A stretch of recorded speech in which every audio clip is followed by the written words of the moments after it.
Hi, everybody. So, I apologize for the lack of sound. Come to find out, my new camera, uh, so that crab footage that I had in the last video, basically I'd finished working on the plane, went home, and decided to fiddle around with the camera's time-lapse settings. So I did a time-lapse video of me cleaning that crab.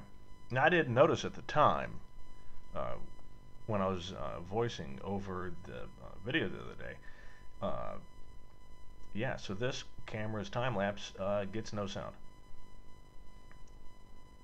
So, yeah, it's worthless. So the next couple of videos are going to be without sound. That's my fault. Plus, the speed isn't exactly the same. I couldn't exactly tell you how much time I've spent doing this. So, I don't know. But I am putting the time and date stamp back in the left-hand corner. Someone have reminded me that it helps them. I do have all these damn videos. They're all in playlists. I try to keep the playlist as clean as I can, because it's funny. You go to publish these videos, and you tell it put it in this playlist, yet it doesn't show up there 100% of the time.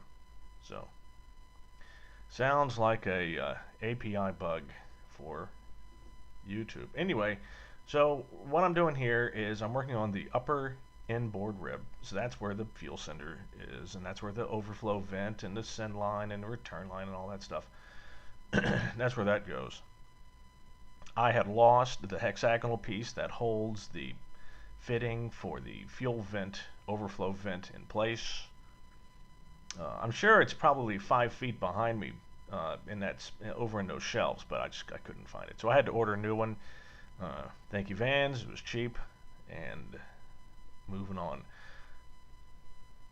Note to self, before you start your next plane, or maybe even for the remainder of this one, why don't you get some decent shelves with some rubber buckets to keep parts in, and not just have everything free willy-nilly commando style, dumbass.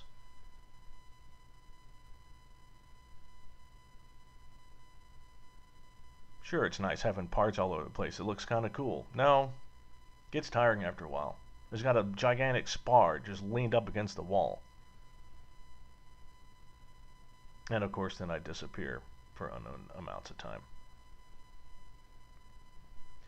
So yeah, so the steps are working on that inboard rib. Sorry, I digress from time to time. Got to rivet everything in place with sealant, of course. And again, I'm using the technique with this tank of more sealant from the beginning. Make sure to squeeze it out and fit every piece real well, and then you already have the sealant squeezed out that you need to seal not only the joint, but usually more than enough to kind of spread it backwards up and over the tops of the rivet machine heads. Shop heads. Oh, I'm sorry, both sides.